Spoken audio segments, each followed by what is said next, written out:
የዋጋ ንረትን በሚመለከት የማክሮ ኢኮኖሚ ማሻሻያው አንዱ እንደ ስብራት የለየው ጉዳይ የዋጋ ንረት ወይም ኢንፍሌሽን ነው።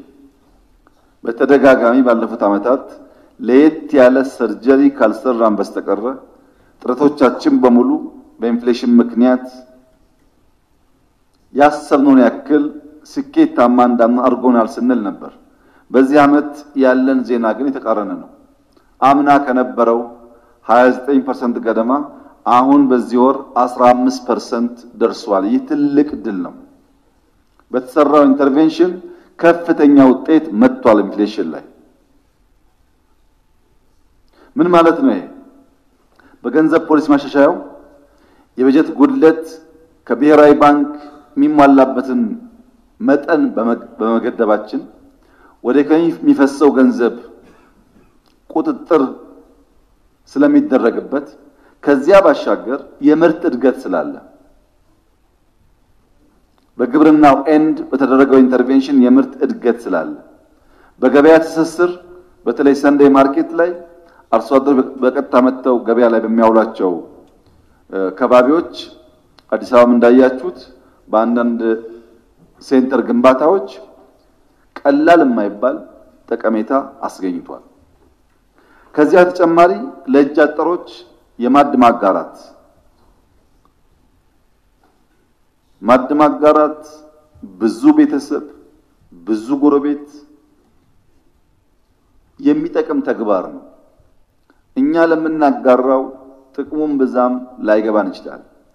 ለተቸገሩ ሰዎች ግን በእንደዚህ ያለ ጾም ወቅት የተወሰነ ነገር ስናጋራ የጾም ጊዜውን ሳይሰቃዩ እንደ ቤተሰብ ለማሳለፍ እድል የሚሰጥ ነው። ይህም የራሱ የሆነ ጠቀሜታ አስገኝቷል። ነገር ግን የዋጋ ንረት ሲቀንስ የፍጆታ ዕቃዎች ዋጋም በዚያው ልክ ይቀንሳል ማለት አይደለም።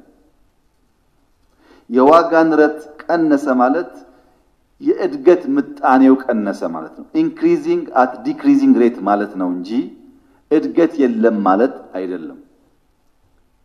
የዋጋ ንረት መቀነስና የኑሮ ውድነትም አንድና ያው አይደሉም።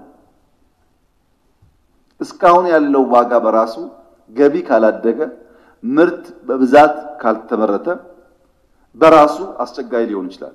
ነገር ግን ኢትዮጵያ ውስጥ ባለፉት 20 ዓመታት በቀጣይነት ደብል ዲጂት እድገት ስለነበረው የዚያ ኩሙሌቲቭ ውጤት ድምር ውጤት እያንዳንዱን ዝቅተኛ ገቢ ያለው ሰው ጫና ይፈጥርበታል። ምን ጥያቄ የለውም። ለዚያ ነው መንግስት በከፍተኛ ደረጃ ድጎማ የሚያደርገው።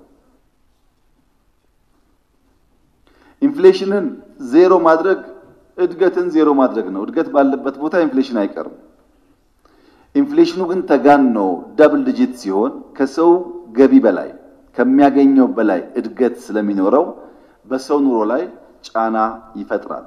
ያን ለማድረግ የሰው ገቢ ማሳደግ አለብን። ዘንድሮ በደሞዝ ጭማሪ በተለይ ዝቅተኛ ደሞዝ ያላቸው ሰዎች እስከ 300% ድረስ ጭማሪ ያደረግነው በዚያ ምክንያት ነው። ዝቅተኛ ገቢ ያላቸው ሰዎች ዝቅተኛ ደሞዝ ያላቸው ሰዎች ተጎጂ ናቸው ከሚል እሳቤ ነው።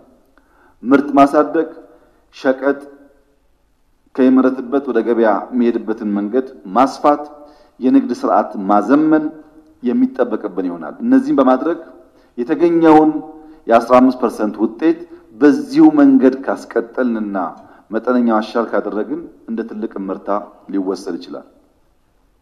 ዳታ ላይ የሚያስፈልገን ዳታ ወስደን የማያስፈልገን በመተው ሳይሆን ዳታ መቀየር ስለማይቻል ጥሬ ሐቁን እንዳለ መውሰድና ክፍተት ካለበት መስራት ነው የሚያስፈልገው።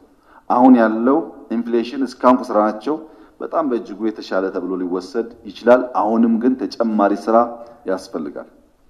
ዝቅተኛ ገቢ ያላቸው ሰዎች ጫናው ከፍተኛ ስለሆነ በድጎማ ማጋራት ገቢያቸው እንዲያድግ ልጆቻቸው ስራ እንዲያገኙ ከፍተኛ ጥረት ማድረግ እንደ መንግስት እንደ ህዝብ ይጠበቅብናል።